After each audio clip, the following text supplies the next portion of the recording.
आज NA 190 जैकबाबाद मोहम्मद अहमद मियाँ सुमरू साहब ने जो नालिश कर रखी थी, इलेक्शन कमीशन में उसकी समाअत हुई, मेंबरान जो बेंच नंबर 1 थी, और उसमें कमीशन ने पिछली तारीख पर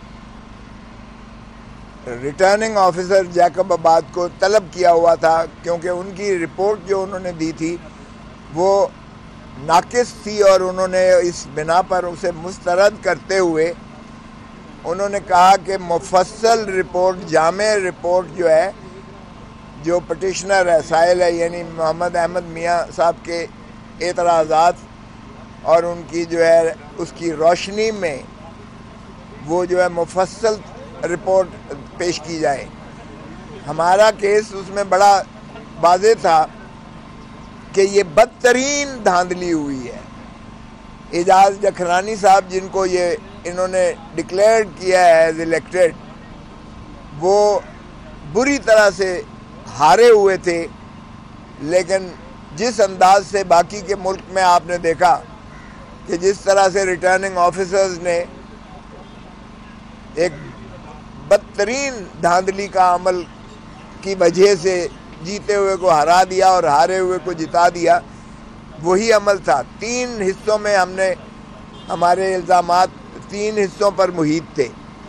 एक था प्री पोल रिगिंग, एक पोलिंग के दिन वाली जो इन्होंने रिगिंग की, और एक पोस्ट पोल रिगिंग का फेज़ था, और इसमें उन्होंने 90% से ऊपर 95%, 98%, 93%, ये किसी पाकिस्तान के किसी हलके में इतने रेशो कभी भी वोटों की नहीं पड़ी है।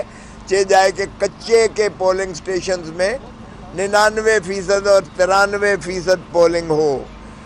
तो ये जो भरे गए, स्टफ़ किए गए, जो बैलेट पेपर स्टफ़ किए गए, फिर हमारे पास इतनी तादाद थी जो बैलेट पेपर्स हमने पकड़े, जिन पर जो है रिटर्निंग ऑफिसर ने मोहर और दस्तखत लगा के और लोगों को दिए हुए थे कि आप जाके इसको स्टफ़ करें। वो हमारे एजेंट्स ने पकड़े, वो भी हमने साथ लगाए हुए हैं कि ये देखें जी, ये है शफाफियत का अंसर, ये है शफाफियत का आलम।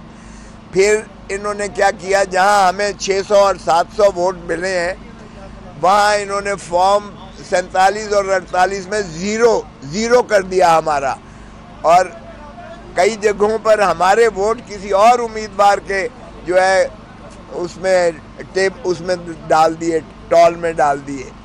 तो इस तरह से इन्होंने लाखों का, हज़ारों नहीं बल्कि लाखों में इन्होंने तकरीबन हमारे वोट चुराए। और फिर रिटर्निंग ऑफिसर का हमने गाड़ी का वो USB भी दी और फ़ोटो भी लगाए।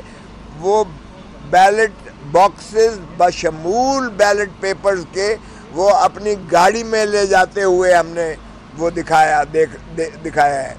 लेकिन चूंकि आज रिटर्निंग ऑफिसर नहीं आया, हमने कहा जी उन्हें तलब करें, क्योंकि उनको आपने तलब किया हुआ है। फिर आज उन्होंने शो कॉज नोटिस दिया और उसको कहा कि क्यों ना तुम्हें सज़ा दी जाए कि तुम आज बावजूद तलब और तकाजे के तुम ना खुद आए हो और ना ही तुमने कॉम्प्रिहेंसिव रिपोर्ट दी है।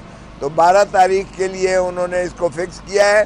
हम ये तस्वीर जो है USB पे दिखाएंगे जो ट्राइब्यूनल है, और जब खड़ा होगा सामने रिटर्निंग ऑफिसर और उसकी शक्ल भी नज़र आएगी, और उसमें जिस तरह फिर उसका भतीजा जो है एक आया है और वो ठप्पे मारते हुए, वो भी हमारे पास तस्वीर मौजूद है जाखरानी साहब का। और फिर सुमरू साहब की बहन को उन्होंने न सिर्फ ये कि धक्के देकर बाहर निकाल दिया, बल्कि तशद्दुद भी किया। और इनका एक और चीफ पोलिंग एजेंट था जिसको मार मार के उन्होंने उसको ज़ख्मी किया है, लेकिन आज तक उसका पर्चा तक दर्ज नहीं किया जा रहा है। तो ये तमाम चीज़ें ज़ाहिर है कि जब हम ट्राइब्यूनल के सामने रखेंगे और फिर उस पर स्क्रीन पर हम तस्वीर दिखाएंगे, तो मेरा नहीं ख्याल कि उनके पास कोई भी इस चीज़ का जवाब हो सकता है। और इंशाअल्लाह दूध का दूध, पानी का पानी होकर आएगा। और सिंध में जो सिंध का अपना सिस्टम चल रहा है, जिसमें बहुत ज़्यादा एक पार्टी अपने आप को कहती है कि ये लैंडस्लाइड विक्ट्री के दावे करती है, उसका पोल खुल जाएगा जब ये जाखरानी साहब की बेईमानियाँ सारी सामने आ जाएंगी। और आज जज साहब ने बार बार ट्रिब्यूनल ने कहा कि भाई आप रिटर्निंग ऑफिसर का क्यों केस लड़ रहे हो, उसको रिटर्निंग ऑफिसर को आने तो दो।